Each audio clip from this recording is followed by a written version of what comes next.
speak. যদি বলি আমাকে ইংলিশে কথা বলতে হবে, I have to speak English. I have to speak in English. সিমেন্টিয়াস বলেছো তোমরা।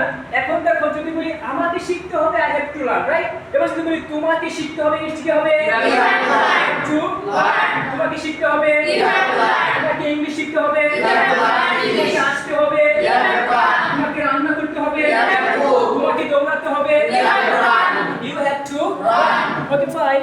এখন দেখেন আমরা যদি এখানে আরেকটি পার্সন চেঞ্জ করে দেই, আমি জায়গায় কি দিলাম তুমি, তুমি জায়গায় যদি আমরা এখানে বসে দেই তারা, তারা ইংলিশে কি হবে? They. এবার যদি বলি তাদেরকে যেতে হবে, They have to go. তাদেরকে শিখতে হবে, They have to learn. they have to Learn.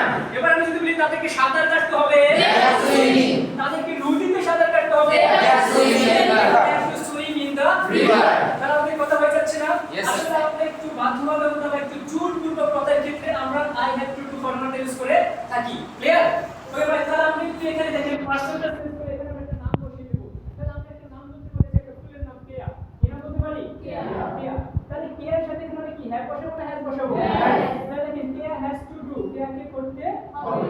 এবার যদি বলি কেয়াকে শিখতে হবে, কি কি হবে? Keya has to learn. Keya has to Learn.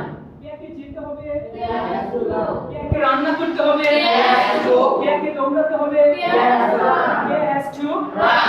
কত ভাই এবার যদি বলি কেয়াকে প্রতিদিন দৌড়াতে হবে, Keya has to run every day. Keya has to run Every day.